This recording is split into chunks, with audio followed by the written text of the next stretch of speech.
Dan kita tahu bahwa Pertamina pada saat ini mengalami masalah skandal korupsi di internal Pertamina itu sendiri. Kemudian ada beberapa pihak yang menyatakan bahwa sebenarnya kasus mega korupsi ini adalah ada andil dari Megawati Soekarno Putri. Nah, ini bagaimana nih hubungannya antara skandal kasus korupsi Pertamina dan Ketua Umum PDI Perjuangan tersebut? Tentunya ini menjadi pertanyaan besar bagi kita semua. Apakah Ibu Mega menjadi dalang di balik ini semua, atau justru ada beberapa fakta yang sebenarnya kita belum ketahui dan tidak pernah disampaikan oleh para tim penyidik? Tentu saja ini sangat menarik bagaimana kita menyikapi kasus korupsi yang datang dari sektor yang paling penting di negara ini, salah satunya adalah bahan bakar tersebut. Namun ternyata sektor yang paling penting bagi rakyat sekalipun masih dikorupsi oleh para elit-elit yang sebenarnya bergaji tinggi. Namun mereka entah kenapa gaji setinggi langit pun masih saja korupsi, dan ini sangat miris. Maka dari itu Pak Presiden Prabowo Subianto wajib dan harus memberikan vonis yang sangat tegas untuk para pelaku, seperti halnya minimal penjara 50 tahun atau lebih dari itu pun sangat-sangat wajar, mengingat kali ini kerugian negara ikut juga di dalamnya adalah kerugian rakyat. Karena dilansir dari beberapa media bahwa jika memang BBM yang kita beli selama ini dioplos para oknum-oknum yang telah tertangkap itu, maka dampaknya akan menjadi kerugian tersendiri bagi kita semua, bagi kendaraan kita, dan tentunya ini menjadi pukulan telak bagi kita semua. Ternyata kasus korupsi yang sangat-sangat biadab tersebut masih Ketua Umum PDI Perjuangan Megawati Soekarno Putri harus ikut bertanggung jawab dengan kasus mega korupsi Pertamina. Kasus ini menurut Kejaksaan Agung merugikan negara hampir 1.000 triliun. Supaya tidak gagal paham, nonton video saya ini sampai tuntas. Oke, kita mulai. Publik kembali dihebohkan dengan kasus mega korupsi Pertamina yang kerugian negaranya mencapai 968,5 triliun dari tahun 2018 sampai 2023 dalam hitungan kasar atau hampir 1.000 triliun. Mengapa angkanya sebanyak itu? Karena kerugian negara dalam 1 tahun saja, yakni pada 2023 mencapai 193,7 triliun. Kejaksaan Agung beberkan angka tersebut dapat lebih besar atau lebih kecil, tergantung dari skema dan modus operandi yang digunakan tersangka setiap tahunnya. Kasus korupsi ini mencakup tata kelola minyak mentah dan produk kilang di PT Pertamina, subholding, dan kontraktor kontrak kerjasama atau K3S selama kurun waktu periode 2018 sampai 2023. Mega korupsi ini melibatkan jajaran direksi anak usaha Pertamina dan pihak swasta. Kerugian negara terdiri dari beberapa komponen, di antaranya ekspor minyak mentah yang seharusnya digunakan untuk kebutuhan dalam negeri senilai 35 triliun, serta pembelian minyak mentah dan produk kilang dengan harga markup melalui broker yang merugikan negara 11,7 triliun.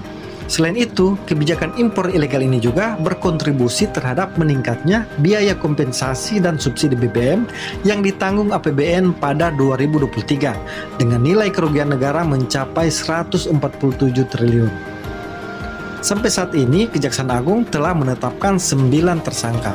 1. Rifa Sihaan selaku Direktur Utama PT Pertamina Patraniaga. 2. Sani Dinar Saifuddin selaku Direktur Feedstock and Product Optimization PT Kilang Pertamina International.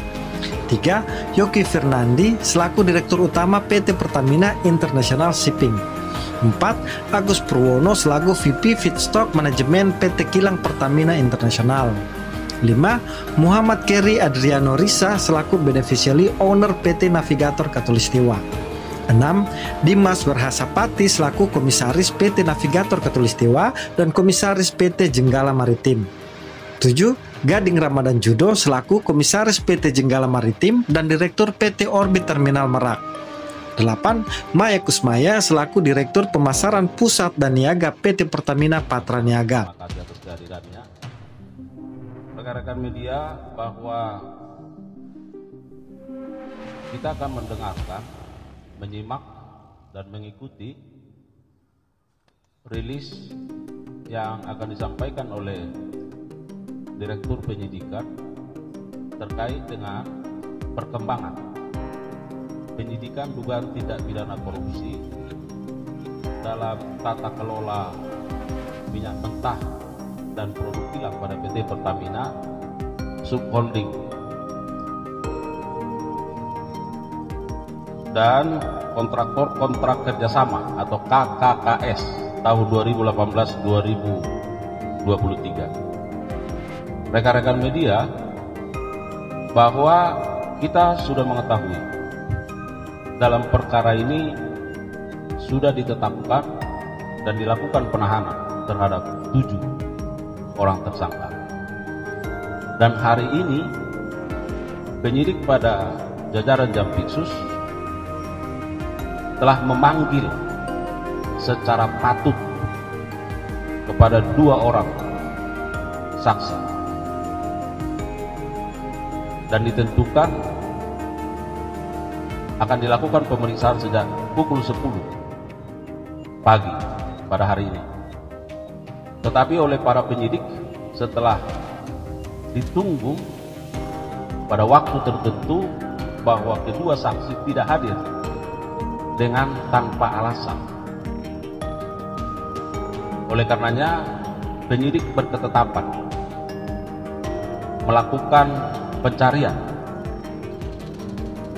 dan ditemukan, lalu oleh penyidik dilakukan tindakan jemput paksa dan membawa ke hadapan penyidik.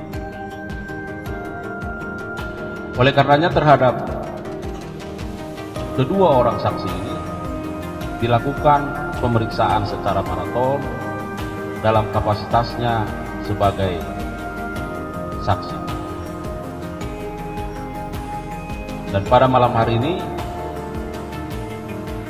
setelah dilakukan gelar perkara terhadap hasil keterangan yang diberikan oleh kedua saksi dan dikaitkan dengan peran dari tersangka-tersangka yang lain dan fokus pada penyidikan ini, maka penyidik berketetapan terhadap kedua orang saksi ini dinyatakan sebagai tersangka.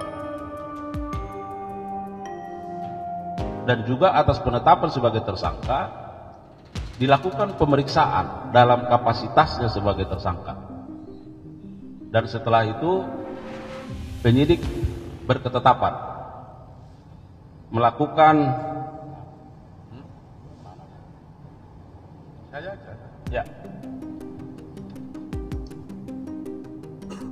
yang nantinya tentu terhadap keberadaan status sebagai tersangka ini akan disampaikan oleh Direktur Penyidikan. Oleh karenanya rekan-rekan media, mari kita saksikan, mari kita simak ya rilis atau pernyataan yang akan diberikan oleh Direktur Penyidikan terkait dengan perkembangan perkara ini. Pak Direktur Penyidikan, kami persilakan.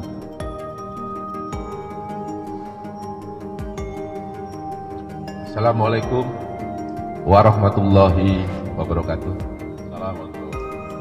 Selamat malam yang saya hormati Pak Menkum beserta jajaran, para Kasubdit, para Direktorat Penyidikan, terutama yang saya hormati teman-teman jurnalis yang setia mengikuti konfes pada malam hari ini. Untuk itu, karena waktu sudah malam, untuk mempersingkat, bersama ini saya sampaikan perkembangan penyidikan dugaan tindak pidana korupsi dalam tata kelola minyak mentah dan produk kilang pada PT Pertamina Persero Subholding dan kontraktor kontrak kerjasama atau K3S tahun 2018 sampai dengan tahun 2023.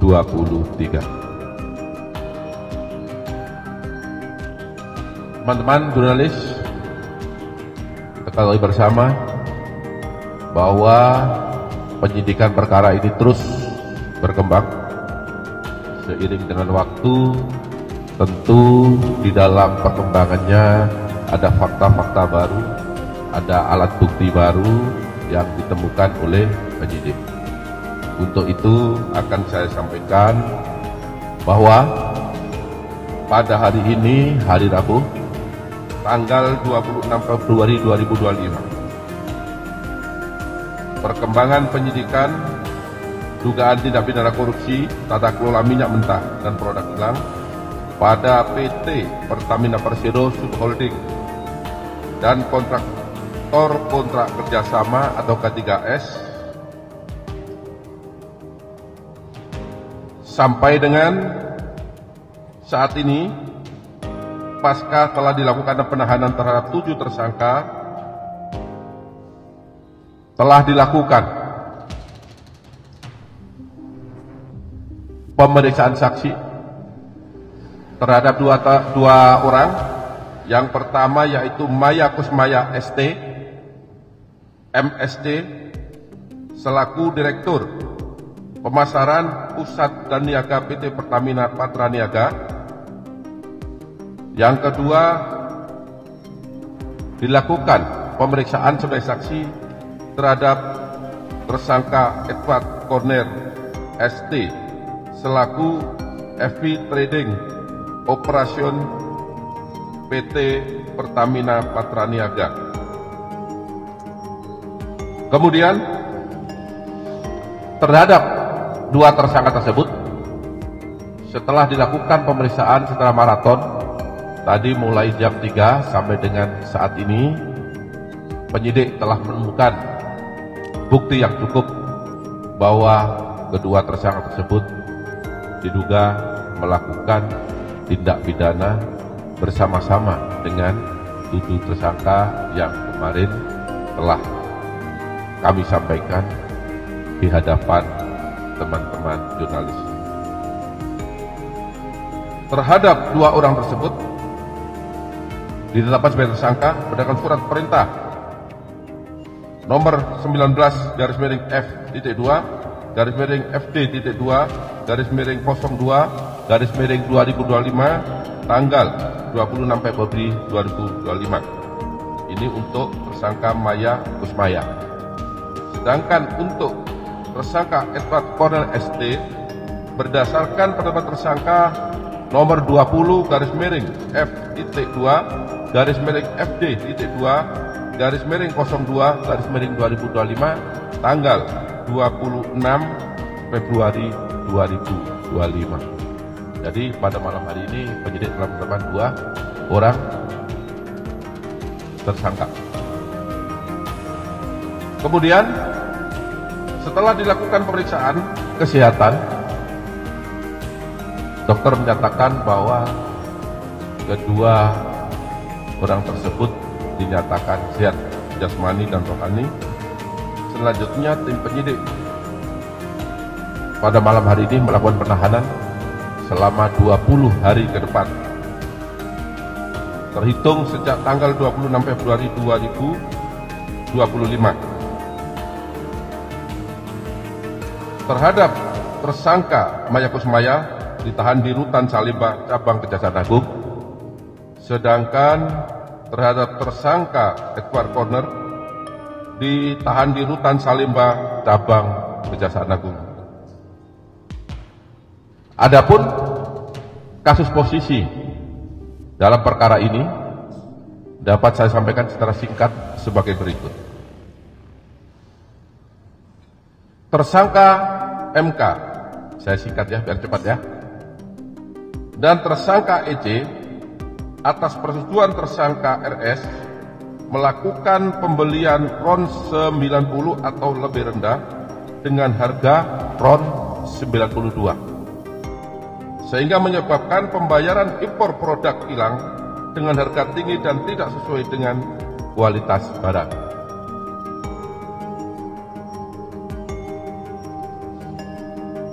Kemudian tersangka MK memerintahkan dan atau memberikan persetujuan kepada EC untuk melakukan blending produk kilang jenis RON 88 dengan RON 92 agar dapat menghasilkan RON 92 di terminal PT Orbit Terminal Merak milik tersangka MKAR dan tersangka GRJ atau yang dijual dengan harga RON 92. Hal ini tidak sesuai dengan proses pengadaan produk kilang dan core bisnis PT Pertamina Patra Niaga. Tersangka MK dan EC melakukan pembayaran impor produk kilang yang seharusnya dapat menggunakan metode term atau pemilihan langsung dalam waktu jangka panjang sehingga diperoleh harga yang wajar, tetapi dalam pelaksanaannya menggunakan metode spot atau penunjukan langsung harga yang berlaku saat itu, sehingga PT Pertamina Patra Niaga membayar impor produk kilang dengan harga yang tinggi kepada mitra usaha atau DIM. Selanjutnya tersangka MK dan tersangka EC mengetahui dan menyetujui adanya markup kontrak shipping atau pengiriman yang dilakukan oleh tersangka YF selaku Direktur Utama PT Pertamina International Shipping, sehingga PT Pertamina Patra Niaga mengeluarkan fee sebesar 13% sampai dengan 15% secara melawan hukum, dan fee tersebut diberikan kepada tersangka MKAR